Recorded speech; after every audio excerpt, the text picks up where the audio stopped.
Bom dia, gente. Eu sou a Rafaela. Bom dia, eu sou o Jefferson. A gente está em mais um episódio de Pode Analisar. Hoje a gente está com as doutoras Ariane e Mariana. Bom dia. E a gente vai fazer uma breve discussão sobre o transplante de fezes. Então, sobre o transplante de fezes, eu mesma nunca escutei falar. A primeira vez que eu escutei foi quando a gente comentou sobre fazer esse podcast. É algo antigo, algo inovador. Então, apesar de não ser tão falado assim, o transplante ele existe faz muito tempo. Inclusive, os primeiros registros do transplante foi encontrado em 770 anos antes de Cristo, na China. Só que na época era chamado de suco de ouro. Aí, com o passar dos anos, em 1958, teve o primeiro procedimento realizado com o passo a passo tudo certinho, uma coisa mais Especializada? mas uma coisa mais especializada. Sim. E no Brasil mesmo chegou somente em 2014, realizado pela UFMG. Então, o transplante de fezes, ele acontece da seguinte forma. Tem um doador, né, que é o paciente saudável. Então, vai ter feito a coleta das fezes desse paciente, do doador. E aí, essas fezes vão ser diluídas numa substância salina. E aí, essas fezes vão ser filtradas e aí introduzidas no paciente que precisa. Legal. Por que é necessário fazer esse transplante de fezes? Então, do início, a gente tem a nossa microbiota, que é a nossa flora intestinal, que nela é como se fosse uma casa para os nossos micro-organismos, bactérias, fungos e vírus. Quando ocorre um desequilíbrio desses micro-organismos, aí é onde ocorre a nossa disbiose. Aí, ocorrendo a disbiose, o paciente ele tem tratamentos, uma alimentação melhor, ele tem tratamentos com medicamentos, probióticos.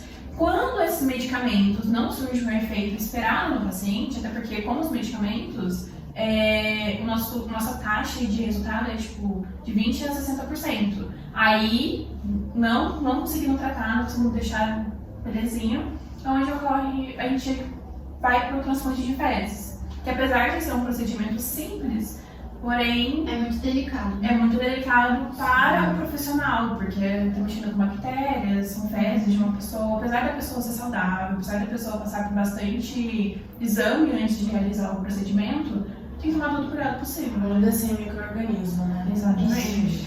E esse transplante, ele é 100% eficaz?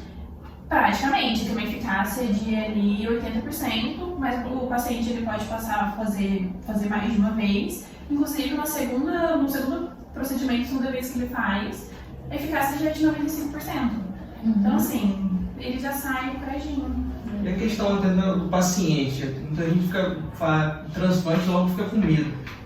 Dói esse procedimento? Não dói, mas o paciente pode optar por um sedativo, né? Até porque o procedimento ele é muito rápido, ele leva de 15 a 30 minutos. Então, assim, não tem dor, não tem nada, mas para o paciente não sentir um incômodo, Mais pro conforto, né? mais pro conforto dele, exato, ele pode optar por sedação. Legal. E quando que é indicada essa cirurgia? Então, o transplante ele não é uma cirurgia, é um procedimento que tem a ideia de ser mais rápido, de ser mais simples. E é indicado quando o paciente ele tem aquela disbiose, como o medicamento não surgindo efeito, aí eles acabam optando pelo transplante de fezes. Apesar de não ser assim tão falado, tão comum, é aquilo que eu falei pra você, a gente tem um resultado muito positivo, devia ser falado mais, devia ser divulgado mais, porque é bem interessante. Esse procedimento é feito pelo SUS? Sim, mas também tem rede privada que realiza esse procedimento. Inclusive, a clínica que fez, inclusive aqui no Brasil, a gente tem a primeira clínica que fez em 2014, eles realizam o procedimento, não de forma privada, porém também no SUS. Sim. Como você falou sobre o medicamento, quais seriam esses medicamentos para esse tratamento? A gente tem dois medicamentos principais, que é a vancomicina e o metronidazol. Então, esses medicamentos, eles visam matar essas bactérias, né? Porque elas geram uma inflamação intestinal e aí causa muito desconforto, né? Então, o paciente vai ter diarreia com sangue, cólicas muito fortes. Sim. E a gente sabe também que o nosso intestino é como se fosse o nosso segundo cérebro. Então, interfere em muitas áreas do nosso organismo. Inclusive, esse transplante, ele serve somente para essa questão da microbiota? Ou ele tem algum outro estudo que serve para alguma outra coisa? A gente tem estudos que falam que a relação do transplante de fezes com a nossa saúde mental. Não temos nada 100% comprovado, mas são estudos que eles pegam um intestino de um organismo de uma pessoa 100% saudável e de uma pessoa com alguma doença mental, alguma coisa assim, e vê que tem uma diferença ali. E, inclusive, já teve até testes que eles pegavam fezes de um humano com depressão, fazia o mesmo procedimento, tudo certinho, e injetavam num ratinho. E o ratinho acabava desenvolvendo essa doenças mentais ou outras dificuldades, exatamente. Sim. O que causa esse desequilíbrio Na microbiota, né? Então, existem, como ela falou, existem várias bactérias, mas tem uma que é principal, e aí nesse caso é realmente indicado fazer o transplante de fezes, que é a Clostridium difficile.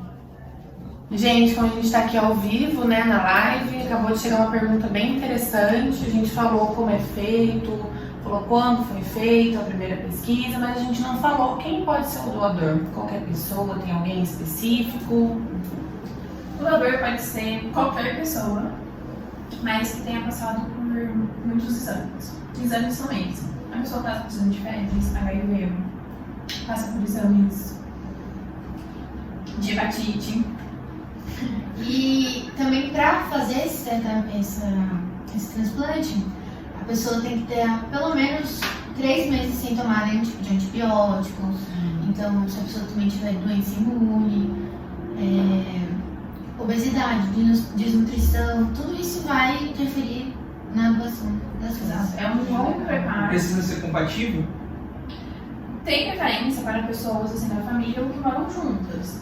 Mas isso é só por conta da alimentação, né? Pode ser igual. E também, levando para essa questão de saúde mental, eu acho que é bom você ter alguém que você conhece, né? Sim. Para não ficar constrangido mesmo, né?